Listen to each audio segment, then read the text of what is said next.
अब आ गया है आईटेल विजन वन, नए इंडिया का नया विजन। बड़ी स्क्रीन के साथ एंटरटेनमेंट का विजन बढ़ा, ड्यूअल सिक्योरिटी फीचर्स के साथ प्राइवेसी का विजन बढ़ा, बड़ी बैटरी के साथ अनलिमिटेड पॉसिबिलिटीज का विजन बढ़ा।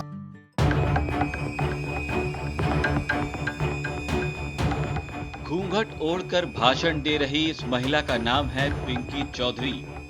पिंकी बाड़मेर के समदड़ी से साल 2015 में ग्राम प्रधान चुनी गई थी, लेकिन अब पिंकी चौधरी अचानक कहीं लापता हो गई हैं। 25 साल की पिंकी 2 बच्चों की मां हैं, लेकिन इस तरह से उनके अचानक लापता होने से अब सोशल मीडिया पर ऐसी अफवाहें उड़ने लगी हैं कि पिंकी ने दूसरी शादी कर ली है। प्रधान पिंकी चौधरी की गुमशुदगी की रिपोर्ट दर्ज करने के बाद में सोशल मीडिया पर जबरदस्त तरीके से यह अफवाह उड़ने लगी कि उसने दूसरी शादी कर दी है। लेकिन शाम होते होते पिंकी चौधरी ने इन सब बातों पर विराम लगा दिया और पुलिस अधीक्षक को ईमेल कर जानकारी दी कि वो अपनी मर्जी से गई है और अपनी मर्जी से वापस आएगी। हालांकि पिंकी के घर वालों ने थाने में उनकी गुमशुदगी की रिपोर्ट दर्ज करवाई है, जिसमें कहा गया है कि पिंकी के पति और ससुर उन्हें काफी प्रताड़ित करते थे। ग्राम प्रधान होने के बावजूद उन्हें ससुराल वाले अपने दबाव में ही रखते थे। दरअसल पिंकी चौधरी ने पुलिस अधीक्षक को ईमेल करके ये जानकारी दी है कि उसके पति और ससुर उसे प्रताड़ित करते थे। दरअसल ये कहानी उस वक्त शुरू हुई जब पिंकी चौधरी को प्रधान तो बना दिया गया, लेकिन उसे कभी भी उसके अधिकार, राजनीति अधिकार नहीं दिए गए। हमेशा से उसके परिवार वाले दखल अंदाजी करते थे और इसी बात को लेकर पिंकी चौधरी बेहद खफा थी। पुलिस के मुताबिक पिंकी चौधरी को उनके घर वालों ने पहले खुद ही तलाशा, लेकिन जब कोई पता नहीं चला तब मजबूरन पुलिस में गुमशुदगी का मामला दर्ज करवाना पड़ा।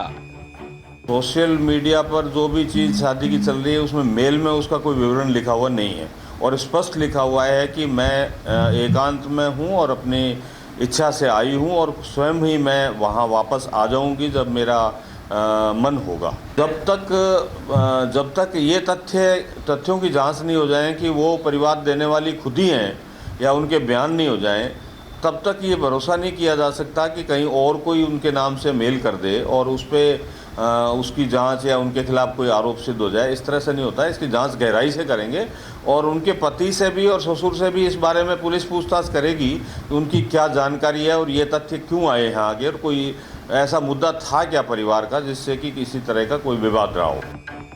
पुलिस की ओर से ये भी बताया गया है कि पिंकी चौधरी ने खुद ही पुलिस को एक मेल करके ये जानकारी दी है, जिसमें उन्होंने कहा है कि वो जहां भी हैं सुरक्षित हैं और जब उनका मन होगा वो वापस आ जाएंगी।